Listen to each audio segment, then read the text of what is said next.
जय जिनेन्द्र बंधुओं, तत्वार्थ सूत्र जी ग्रंथराज के स्वाध्याय की श्रृंखला में हम सभी लोग स्वाध्याय कर रहे हैं और आज के इस स्वाध्याय में हम पुष्करवर द्वीप, जो पुष्करार्ध द्वीप है, उसके बारे में, मानुषोत्तर पर्वत के बारे में जो तीसरे अध्याय में वर्णन दिया गया है उसके अनुसार जानेंगे। आइए सर्वप्रथम मंगलाचरण करते हैं और उसके बाद स्वाध्याय करेंगे। ओम नमः सिद्धेभ्यः, ओम नमः सिद्धेभ्यः, ओम नमः सिद्धेभ्यः। नमो अरिहंताणं, नमो सिद्धाणं, नमो आयर्याणं, नमो वज्रायाणं, नमो लोहे सौसाहूणं। मोक्षमार्गस्य नेतारं वेत्तारं कर्मभूभृतां ज्ञातारं विश्वतत्त्वानां वन्दे तद्गुणलब्धये। बोलिए पंच परमेष्ठी भगवान की जय। द्वादशांगमयी जिनवाणी माता की जय। आचार्य भगवंत उमा स्वामी जी महाराज की जय। संत श्रोमणी आचार्य भगवंत श्री 108 विद्यासागर जी महामुनिराज की जय। मुनिपुंगव श्री 108 सुधा सागर जी महाराज की जय। अड़ाई द्वीप संबंधी समस्त मुनिराजों की जय। अहिंसामयी जैन धर्म की जय। हम सभी लोग तीसरे अध्याय का जो स्वाध्याय कर रहे हैं, उस क्रम में हमने कल की जो कक्षा हुई थी, उस कक्षा में हमने पुष्करवर द्वीप की संरचना के बारे में चित्र के माध्यम से जाना था। कैसा है वह पुष्करवर द्वीप और कैसी है उसकी आकृति, कैसे वहां पर पर्वत हैं, कितने क्षेत्र हैं, वहां पर सारी चर्चाएं हमने कल अच्छे से समझी थी। और साथ ही साथ में 5 विदेह क्षेत्र, 5 ऐरावत क्षेत्र, इस प्रकार से इन क्षेत्रों की चर्चा भी हमने कल की थी। विस्तृत रूप से कल हमने नक्शे के माध्यम से इन सबको समझा था। आज कुछ सूत्रों को पढ़ेंगे उनके आगे के। आइए मैं स्क्रीन शेयर करते हुए आप लोगों के पास सीधा ग्रंथ जो है आपकी स्क्रीन पर उपलब्ध कराता हूं। ये देखिएगा, 34वें नंबर का सूत्र हमने पढ़ा था। सूत्र नंबर 34वां कहता है कि पुष्करवर द्वीप में जो आधा पुष्करवर द्वीप है उसमें भरत आदि जो क्षेत्र हैं और हिमवन महाहिमवन आदि जो पर्वत हैं वो डबल डबल हैं, 2-2 हैं। तो इस प्रकार से ये बात हमें समझ में आ गई है, कोई इसमें दिक्कत नहीं है और कल हमने नक्शे से इसको समझ भी लिया था। अब प्रश्न उठता है कि आपने कहा कि भरत आदि क्षेत्रों की रचना आधे पुष्करवर द्वीप में ही क्यों है, पूरे पुष्करवर द्वीप में क्यों नहीं है? तो यहां पर ये प्रश्न जो बनता है उसका उत्तर 35वें नंबर के सूत्र में इन्होंने दिया है। देखिए, पुष्करवर द्वीप है तो उसके आधे में रचना क्यों बनाई है आपने, पूरे में क्यों नहीं करी? पूरे में कर सकते थे। ये जो प्रश्न है इसका उत्तर यहां बताया गया है 35वें नंबर के सूत्र में। आइए इसका उच्चारण और इसको पढ़ते हैं हम। प्रांग मानुषोत्तरान मनुष्याः, प्रांग मानुषोत्तरान मनुष्याः। प्रांग, इसको प्राग बोल देते हैं कुछ लोग, या प्राड बोल देते हैं, डा नहीं है, ङ है, ङ। प्रांग, प्रांग मानुषोत्तरान मनुष्याः, ऐसे इसका उच्चारण करेंगे। अर्थ इसका क्या है? अर्थ बनता है कि प्रांग मतलब पहले, किसके पहले? तो कहते हैं मानुषोत्तरान, मानुषोत्तर पर्वत के पहले पहले, मानुषोत्तर के पहले मनुष्याः, मनुष्य क्षेत्र है, मतलब मनुष्य पाए जाते हैं। मनुष्य कहाँ पाए जाते हैं, मनुष्य लोग कहाँ हैं, उसका यहाँ पर उत्तर देने का यहाँ पर 35वें सूत्र में कार्य किया है कि मानुषोत्तर पर्वत के पहले पहले अड़ाई द्वीप में ही मनुष्य लोग होते हैं, उसके आगे नहीं होते। अढ़ाई द्वीप मतलब ढाई द्वीप। ढाई द्वीप में कौन कौन से द्वीप आ जाएंगे? ढाई द्वीप में आ जाएगा हमारा सबसे पहला जम्बू द्वीप, धातकी खंड द्वीप और उसके बाद पुष्करार्ध द्वीप। इस प्रकार से आधा पुष्कर, धातकी खंड और जम्बू द्वीप दो हो गए, तो दो और आधा ढाई, तो इसको ढाई द्वीप या अढ़ाई द्वीप भी कहते हैं। अब ये जो चर्चा है कि अढ़ाई द्वीप के आगे क्या है, तो कहते हैं मानुषोत्तर पर्वत है, और उस मानुषोत्तर पर्वत के बाहर मतलब मानुषोत्तर जो पर्वत है, मानुषोत्तर पर्वत के आगे रिद्धिधारी मुनिराज भी नहीं जा सकते। कोई विद्याधर हैं, विद्याएं हैं उनके पास में, आकाशगामिनी विद्या, फिर भी वो उसके बाहर नहीं जा सकते, रहेंगे वहीं उसी मानुषोत्तर पर्वत के भीतर ही रहेंगे, उसके बाहर नहीं जा पाएंगे। तो ये एक विशेष बात है कि उसके बाहर आप देखेंगे मानुषोत्तर पर्वत के बाहर जो द्वीप हैं और समुद्र हैं, वहां पर ऐसे क्षेत्र भी नहीं है, भरत क्षेत्र आदि वहां पर क्षेत्र ही नहीं है, तो ये सारी संरचनाएं वहां पर नहीं है। वहां क्या है, वहां मतलब जो मनुष्य हैं, और मनुष्य यहाँ ढाई द्वीप के भीतर हैं, और जो मनुष्य लोक का विस्तार है 45 लाख योजन का, उसमें मनुष्य किस प्रकार के होते हैं, मनुष्यों की चर्चा यहाँ पर आने वाली है 36वें नंबर के सूत्र में, तो उसको हम लोग पढ़ेंगे। उसके पहले आप लोगों के मन में अगर प्रश्न आ रहा हो कि यदि कोई देव चाहे तो देव तो जा सकता है, तो क्या कोई देवता अगर चाहे तो किसी मनुष्य को अपने विमान में बिठा करके तो वो ले जा सकता है क्या मानुषोत्तर पर्वत के बाहर? तो इसका उत्तर होगा कि नहीं ले जा सकता, कदापि नहीं, कोई भी मनुष्य जा ही नहीं सकता है मानुषोत्तर पर्वत के उस पार। ये एक नियम है। और मानुषोत्तर पर्वत कैसा है? दीवार की भांति है, दीवार की भांति खड़ा हुआ है। उस मानुषोत्तर पर्वत के इस तरफ मतलब इस और जो मनुष्य क्षेत्र है उसमें मनुष्य कुछ भी कर सकते हैं, लेकिन मानुषोत्तर पर्वत के इस तरफ ये जो दीवार है, इस दीवार के इस तरफ कुछ नहीं कर सकते, कुछ जा भी नहीं सकते, पहुंच भी नहीं सकते, कोई सामान भी नहीं पहुंचा सकते। ये ऐसी परिस्थितियां हैं मानुषोत्तर पर्वत के बाहर।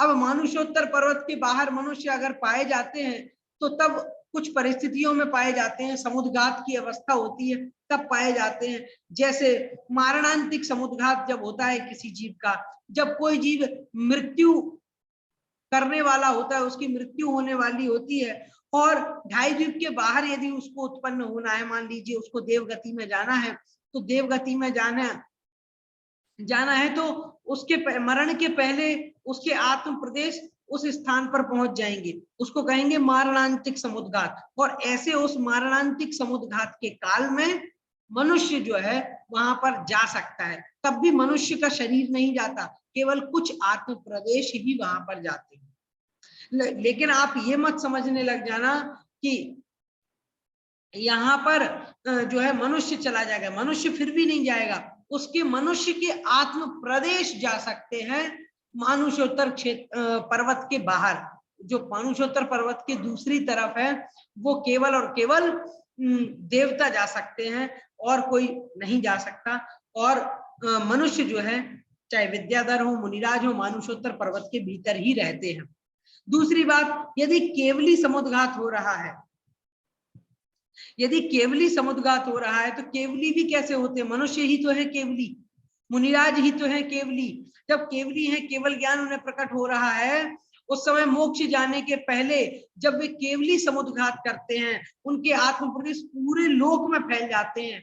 ऐसे इस काल में, उस समय में, केवली समुद्रघात के काल में, तब ऐसा हो सकता है कि मानुषोत्तर पर्वत के बाहर किसी मनुष्य का अस्तित्व पाया जाए, अन्यथा मनुष्य का अस्तित्व नहीं हो सकता। हाँ, एक और परिस्थिति बन सकती है, थर्ड कंडीशन हो सकती है, तब जब कोई जीव किसी पर्याय से मृत्यु हो करके उसे मनुष्य में जन्म लेना हो।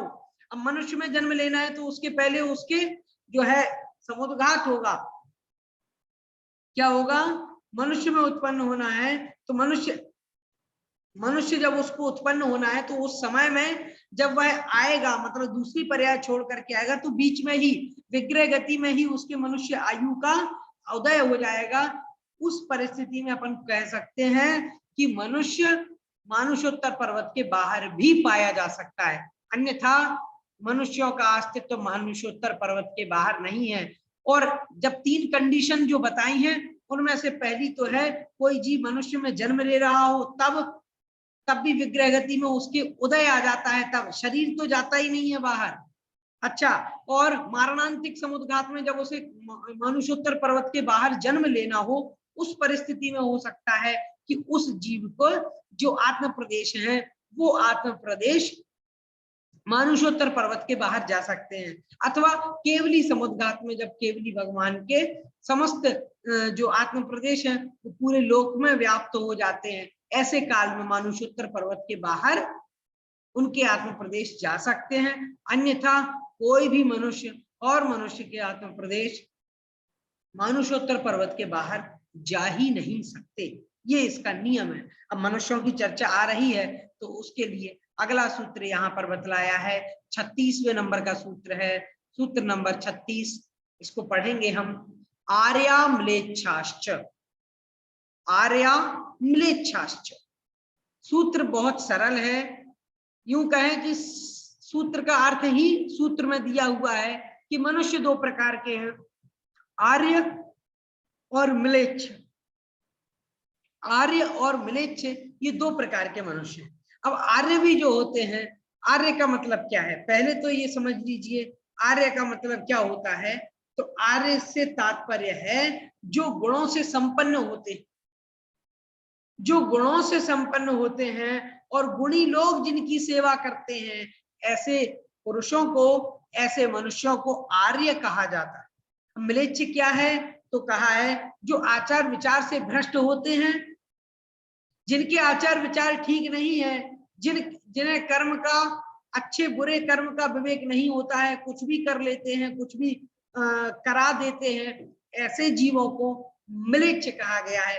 कई बार हम ऐसा देखते हैं कि कोई व्यक्ति किसी को डांटते समय कह देता है म्लेच्छ, तो म्लेच्छ से वहां पर वो डांट रहा है तो वो व्यक्ति म्लेच्छ नहीं हो जाएगा, लेकिन वहां पर तात्पर्य यह है कि इसकी क्रियाएं म्लेच्छ की तरह हैं, इसलिए उसको म्लेच्छ की उपमा दे दी, उसको गुस्से में म्लेच्छ कह दिया गया। तो म्लेच्छ से तात्पर्य है कि जिनको कोई आचार विचार नहीं होता है जिनका, और जो क्या करते हैं, जो किसी प्रकार से कर्म का विवेक जिन्हें नहीं रहता है, अच्छे बुरे की पहचान नहीं होती है, जिनकी क्रियाएं ठीक नहीं होती है, शरीर की आकृति भी ठीक नहीं होती है, ऐसे जीवों को, ऐसे मनुष्यों को म्लेच्छ मनुष्य कहा जाता है। इसके बाद में अब आर्य कौन होते हैं? आर्य भी 2 प्रकार के हैं, एक तो होते हैं रिद्धि प्राप्त आर्य और दूसरे होते हैं रिद्धि रहित आर्य। अब रिद्धि प्राप्त से मतलब है कि जो तप आदि कर लेने से, तप आदि कर लेने से, संयम धारण कर लेने से, परीक्षाओं को सहन कर लेने से जिन मनुष्यों के रिद्धियां उत्पन्न हो जाती हैं, बुद्धि रिद्धियां होती हैं, चारण रिद्धियां होती हैं, अनेक प्रकार की रिद्धियां होती हैं, तो ये रिद्धियां जिनके प्रकट हो जाती हैं उनको रिद्धि प्राप्त आर्य कहा जाता है। अच्छा, रिद्धि रहित जो आर्य होते हैं, जो रिद्धि के बिना जो आर्य होते हैं, वो 5 प्रकार के, क्षेत्र आर्य, जाति आर्य, कर्म आर्य, चारित्र आर्य और दर्शन आर्य। तो इस प्रकार से ये 5 प्रकार के आर्य हो जाते हैं। अब म्लेच्छ क्या होते हैं तो म्लेच्छ की चर्चा कर लेते हैं। म्लेच्छ मतलब क्या है तो म्लेच्छ के बारे में कि म्लेच्छ जो होते हैं ये 2 प्रकार के होते हैं। ये धर्म कर्म की इनमें कोई व्यवस्था नहीं होती है, कुछ भी इन्हें धर्म आदि का बोध नहीं रहता है, इस प्रकार के धर्म के बोध से ये रहित होते हैं। इन्हें ना धर्म का बोध है, ना किसी प्रकार का कर्म व्यवस्था से ये रहित होते हैं। और ऐसे जो म्लेच्छ जीव होते हैं वो 2 प्रकार के हैं, एक तो होते हैं अंतर्द्वीपज, दूसरे होते हैं कर्म भूमि। तो कर्म भूमि में जो जीव होते हैं, जो कर्म भूमि में उत्पन्न होते हैं लेकिन आर्य संस्कृति से रहित रहते हैं, आर्यों का कुछ ज्ञान नहीं, हित अहित का ज्ञान नहीं, हे उपादेय का ज्ञान नहीं, क्या करना है क्या नहीं करना है, कर्तव्य अकर्तव्य का भान नहीं होता है, ऐसे वो जो जीव होते हैं वो म्लेच्छ होते हैं। ये कर्म भूमि में उत्पन्न होते हैं, उनको कर्म भूमिज म्लेच्छ कहते हैं। अब जैसे भरत क्षेत्र है हमारा, भारत क्षेत्र में एक आर्यखंड है, 5 म्लेच्छ खंड है। तो इसमें जो 5 म्लेच्छ खंडों में जो म्लेच्छ रह रहे हैं, उन म्लेच्छों को हम क्या कहेंगे? उन म्लेच्छ जीवों को हम कहेंगे कर्म भूमिज म्लेच्छ। अच्छा, इसके बाद में फिर आता है कि अंतर्द्वीपज म्लेच्छ किसे कहेंगे? तो अंतर्द्वीपज म्लेच्छ से मतलब है जो लवण समुद्र है, कालोदधी समुद्र है, इन समुद्र में कुछ द्वीप होते हैं, टापू होते हैं, द्वीप हैं। उन द्वीपों में जो जीव रहते हैं म्लेच्छ, उन म्लेच्छ जीवों को कहते हैं अंतर्द्वीपज म्लेच्छ। या वो जो जीव होते हैं वो कुभोग भूमिया जीव होते हैं। कुभोग भूमिया जो जीव होते हैं, कुभोग भूमि से मतलब यहाँ पर क्या है, एक नया आपके सामने कॉन्सेप्ट आ रहा होगा या प्रश्न आ रहा हो, कुभोग भूमि क्या होती है? कुभोग भूमि से मतलब है कि ऐसे मनुष्य जो भोग भूमि के समान जिनकी आयु होती है, लेकिन उनका शरीर शुभ नहीं होता, आचरण शुभ नहीं होता, कार्य शुभ नहीं होते। भोग तो सारे हैं, काम वहां कुछ नहीं करना है, लेकिन उनका जीवन जो है वो अशुभ अशुभ ज्यादा होता है। शरीर भी होगा, अच्छा होगा, बड़ा होगा, लेकिन अशुभ होगा, ठीक नहीं होगा, देखने में ठीक मजेदार नहीं होगा, अच्छा नहीं लगेगा, बेकार भद्दा सा लगेगा। हाँ, कहीं पैर मोटे हैं, कभी सिर बड़ा है, कहीं पता चले कि पैर पतले हैं, सिर पतला है और बीच में पेट और छाती वगैरह बहुत विशाल है, ऐसा आकार होगा। कभी हाथ बड़े बड़े हैं, पैर छोटे छोटे हैं, कान बड़े बड़े हैं तो मुंह बड़ा छोटा है, कभी पता चले मुंह बड़ा है तो पूरा शरीर छोटा है। क्या है? इस प्रकार का जो आकार है वही तो कुभोग भूमि जीवों का आकार। मिट्टी खाते हैं, वो खाने के लिए कोई व्यंजन नहीं मिलते हैं, दुख नहीं होता, दुख नहीं होता है, लेकिन भोग उनको अशुभ अशुभ भोग मिलते हैं, अच्छे भोग नहीं मिलते, अशुभ अशुभ भोग मिलते। एक व्यक्ति है जो अच्छा भोजन कर रहा है, अच्छे स्वादिष्ट भोजन कर रहा है, एक व्यक्ति है जो भोजन तो उसको मिल रहा है लेकिन अच्छा भोजन नहीं है, स्वादिष्ट भोजन नहीं है, बस मिल रहा है सो कर रहा है, ऐसी परिस्थितियां उनके साथ हैं। तो वो भोग भूमिया जो जीव है उनसे भिन्न होते हैं ये कुभोग भूमिया जीव, और इन्हीं को कुभोग भूमिज अंतर्द्वीपज म्लेच्छ कहा जाता है। ये कुभोग भूमि में रहते हैं। इस प्रकार से उनको हमें विभाजन करना चाहिए, आर्यों का और म्लेच्छों का। हमें अपना आचरण कैसा रखना है, हम कैसे होते हैं, तो उसके बारे में भी हमें चिंतन करना चाहिए। भाई हम तो कैसे हैं, हम लोग तो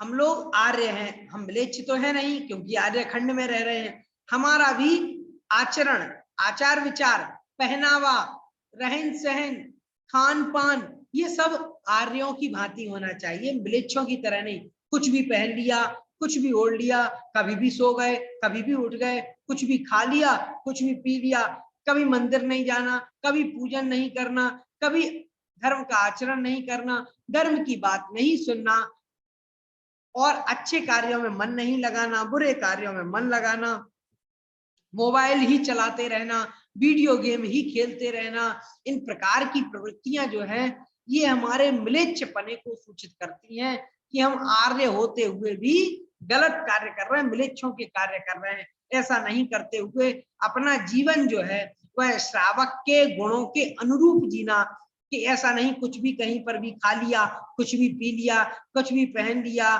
कैसे भी पहन लिया, हाँ कैसे भी कपड़े पहन लिए, कैसा भी बोल दिया, कुछ भी बोल दिया, कैसा भी बोल दिया, अपशब्द बोल दिए, हाँ गलत आचरण कर रहे हैं, गलत प्रकार का चरित्र हमारा बना हुआ है समाज में। ऐसा यदि हम कर रहे हैं तो समझना अभी हम आर्य नाम मात्र के हैं, असल में हमारा तो पूरा जीवन म्लेच्छों की भांति है। सो भैया हम लोगों को म्लेच्छ बन करके नहीं, आर्य बन करके जीना है, क्योंकि हम आर्य ही हैं, म्लेच्छ नहीं है। ये बात हमें जानना है, समझना है। आर्य और म्लेच्छों का वर्णन यहाँ पर हो गया है। अब कर्म भूमियों का वर्णन चल रहा है। तो 37वें नंबर का सूत्र निकाल लीजिएगा। ये देखिए स्क्रीन पर हमने यहाँ पर आपको बता दिया है। अब कर्म भूमियां कितनी हैं तो उसके बारे में 37वें नंबर का सूत्र है, भरतैरावत विदेहाः भरतैरावत विदेहाः कर्म भूमयोन्यत्र देव कुरुत्तर कुरुभ्यः। देखिएगा उच्चारण कैसे करना है, हमें उच्चारण करना है इसका कुछ इस प्रकार से, भरतैरावत विदेहाः, भरतैरावत विदेहाः कर्म भूमयोन्यत्र, कर्म भूमयोन्यत्र देव कुरुत्तर कुरुभ्यः। भरतैरावत विदेहाः कर्म भूमयोन्यत्र देव कुरुत्तर कुरुभ्यः। इस प्रकार से इसका उच्चारण हमें करना है। देखो क्या कहा है, अर्थ देखो, इसका अर्थ कैसे बनेगा, ध्यान रखना उच्चारण में, ये ऊ बड़ा वाला ऊ है, कुरुत्तर, कुरुभ्यः, कुरु और कुरु, देखो उच्चारण में आपको ध्यान रखना पड़ेगा, कुरुत्तर, कुरुत्तर और कुरुभ्यः, ऊ छोटा है ऊ बड़ा है, ये ऊ और ऊ इन दोनों में आपको थोड़ा सा ध्यान रखना पड़ेगा।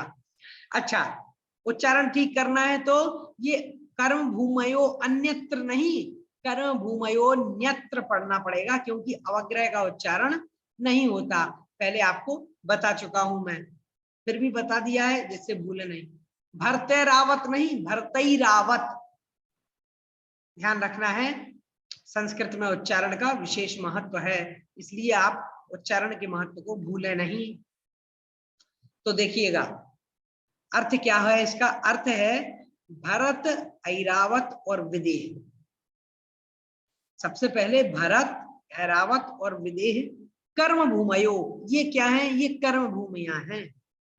अन्यत्र देव कुरुत्तर कुरुभ्यः, और विदेह क्षेत्र में, और अन्यत्र तो कहते हैं कि देवकुरु और उत्तर कुरुभ्यः, मतलब देवकुरु और उत्तर कुरु को छोड़कर, देवकुरु और उत्तर कुरु को छोड़कर, क्योंकि विदेह क्षेत्र का जब हम नक्शा बनाते हैं तो उसमें नक्शे में क्या होता है कि देवकुरु और उत्तर कुरु दो कुरु हैं वहां पर। एक मिनट नक्शा आपको बता देता हूं जिससे आपको समझ में आ जाए।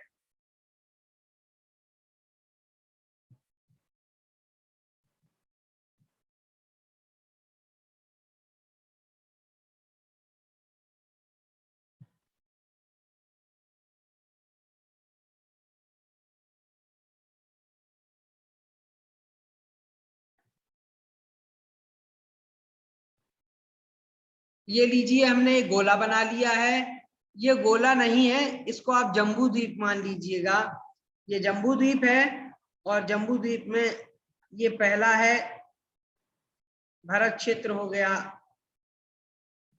फिर हेमवत क्षेत्र, फिर हरि क्षेत्र,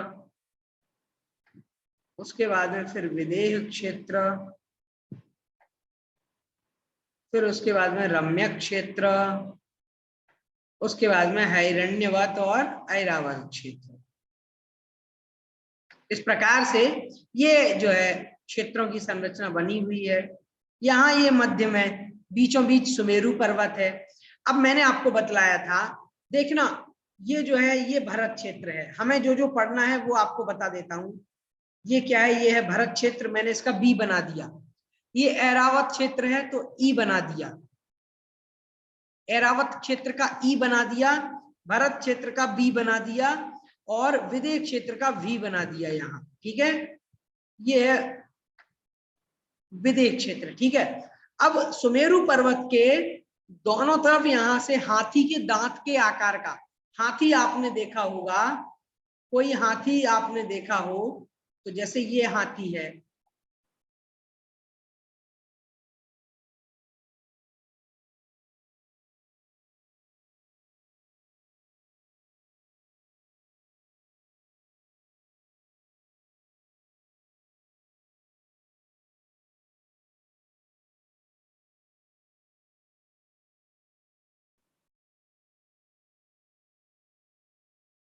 ये जो है इस तरीके से, ये इसके पैर हो गए,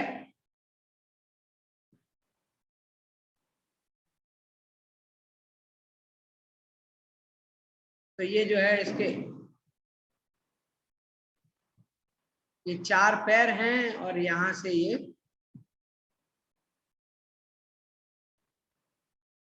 एक पूंछ समझ लीजिएगा।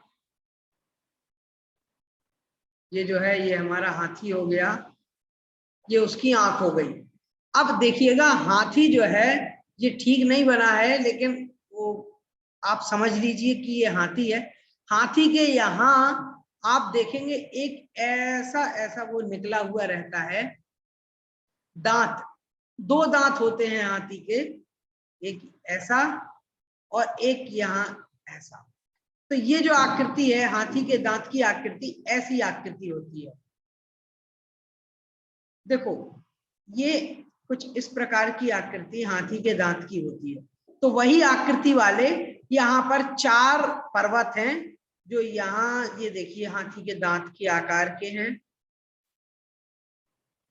इसलिए इनको हाथी के दांत वाले पर्वत कहा गया है। मतलब इनको गजदंत पर्वत का नाम दिया है। कुछ नीचे और ऊपर में छोटा बड़ा का भेद हो गया है, तो उसको आप थोड़ा अंडरस्टैंड कर लीजिए कि जल्दी जल्दी में चित्र वैसा बन गया है, इसलिए एक छोटा एक बड़ा, बाकी बराबर ही है। नीचे वाला जो क्षेत्र है, ये जो एरिया है, इसको हम कहते हैं देवकुरु, इसको कहते हैं हम देवकुरु। तो इसका डी बना दिया मैंने, देवकुरु।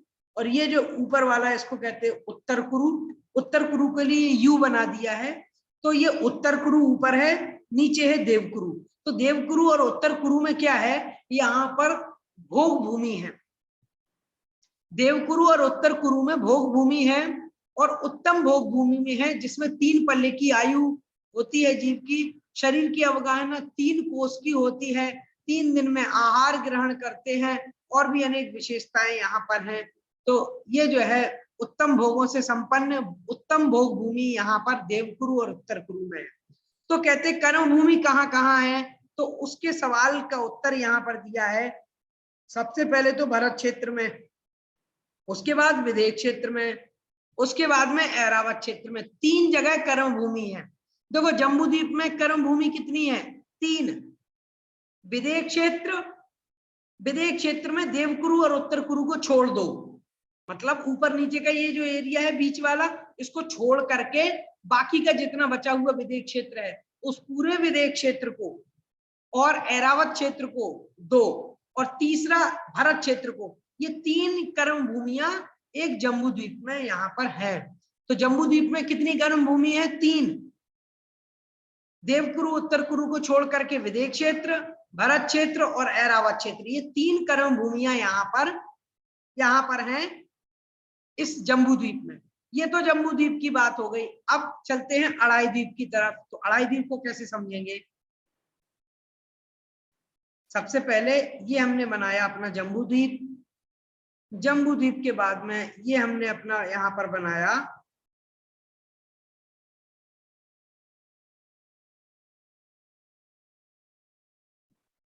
जम्बूद्वीप के बाद लवण समुद्र, लवण समुद्र के बाद में यहां पर हमने बना लिया अपना धातकी खंड द्वीप, और उसके बाद यहां हमने बना लिया है कालोदधी नामक अपना समुद्र, जो कालोदधी नामक समुद्र है वो बना लिया है। उसके बाद ये जो है ये है हमारा पुष्करार्ध द्वीप, आधा पुष्करवर द्वीप है, उसको हम कहेंगे मानुषोत्तर पर्वत। तो ये जो हिस्सा आप देख रहे हैं चारों तरफ का, ये मानुषोत्तर पर्वत का हिस्सा है। इसको मैं दूसरे कलर से कर देता हूं जिससे आपको याद बना रहेगा।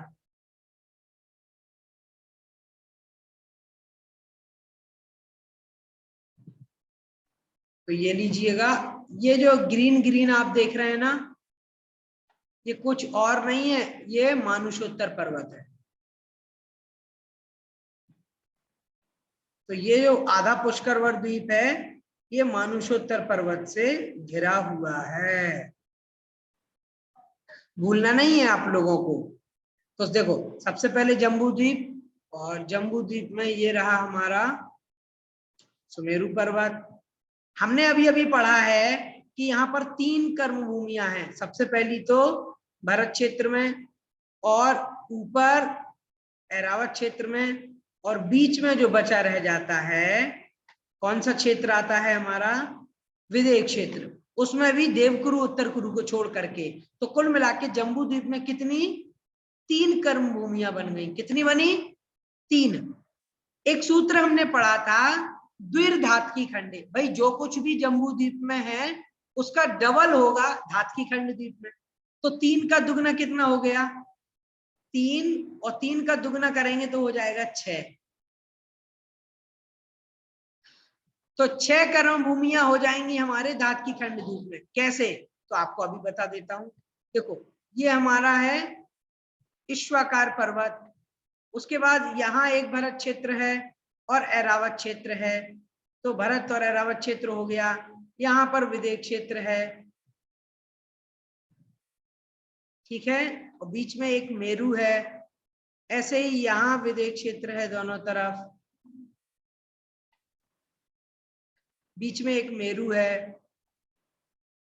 ये एक ऐरावत क्षेत्र हो गया और ये एक हमारा भरत क्षेत्र हो गया। कुल मिलाकर के अब यहाँ गिनेंगे ना तो आपको पता चल जाएगा, 1 2 3 4 5 और ये 6।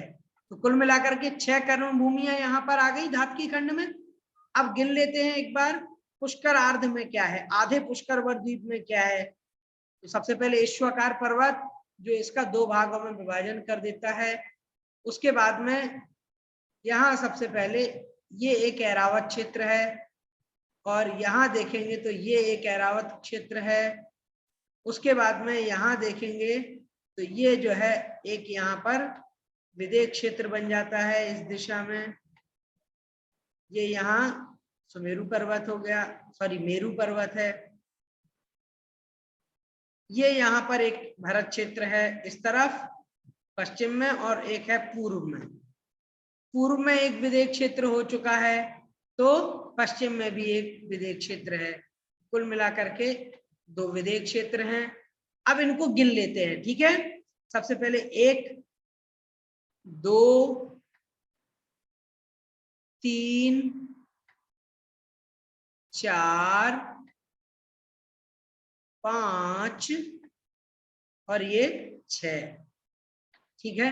तो राइटिंग पर नहीं जाइएगा क्योंकि ऑनलाइन लिखने में, यहाँ पर टाइप करने में थोड़ी समस्या होती है। तो आपको समझ में क्या आया कि ये जो है यहाँ पर 6 है, तो 6 और गिन लेते हैं आधे पुष्कर वर द्वीप के। तो 6 और गिन लिए पुष्कर वर द्वीप के। तो अब ये कर्म भूमियां कितनी है, सबसे पहले जम्बू द्वीप में है 3, धातकी खंड में है 6, और पुष्करार्ध द्वीप में है 6। 6 और 6 12 है, 12 और 3 15 है। तो कुल कर्म भूमियां कितनी है, कर्म भूमियां है हमारे पास में 15 है, 15। तो अढ़ाई द्वीप में कर्म भूमियां कितनी है, अढ़ाई द्वीप में कर्म भूमियां है 15 है, 15। ये आपको जरूर याद रखना है, बहुत अच्छे से इसको याद रखिएगा, पढ़िएगा, भूलिएगा नहीं बिल्कुल भी, ठीक है। इसको बहुत अच्छे से आप याद रखेंगे तो कभी भी इसमें आपको कभी समस्या नहीं आएगी नक्शे को समझने में, जानने में। अब आज हमारा समय हो चुका है, इसलिए हम इन सबको और आगे सूत्रों की ओर नहीं चलेंगे।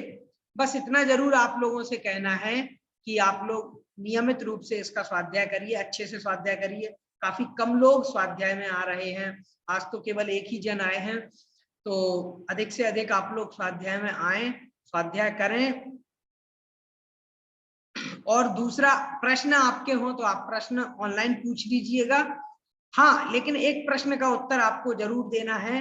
कल आप लोगों से मैं कक्षा नहीं होगी कल तो, क्योंकि कल काफी आपके यहाँ भी कार्यक्रम वगैरह हो रहे होंगे, यहाँ भी कार्यक्रम है सांगानेर में। तो आप लोग कल कक्षा नहीं करके हम परसों कक्षा करेंगे। ग्रुप में आप लोगों को मैं सूचना दे दूंगा कि हम कल कक्षा नहीं कर रहे हैं, परसों कक्षा करेंगे। कल महावीर जयंती है, आप लोगों को महावीर जयंती की अभी से शुभकामनाएं।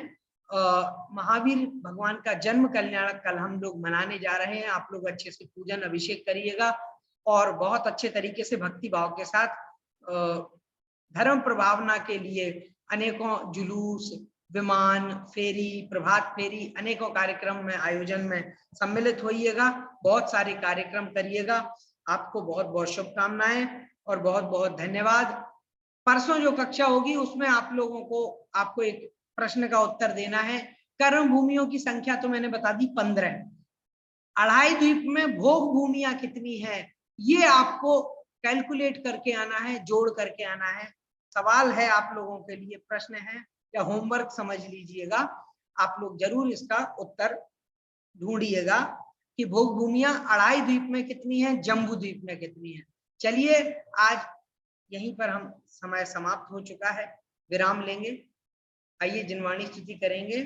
प्रभु देव तुम्हारे पवित्र मुख से निसृत जो शीतल वाणी, जग जन मन के मल को धोती, अतः कहाती जिनवाणी।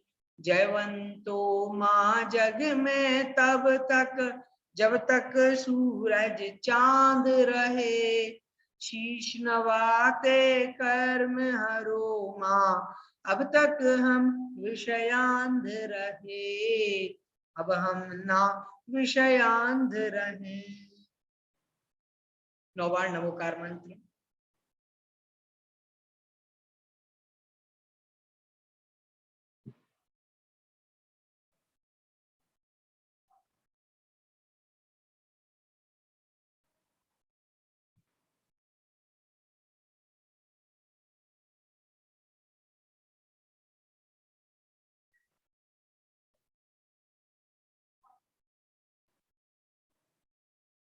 बोलिए द्वादशांगमयी जिनवाणी माता की जय। सभी को जय जिनेन्द्र।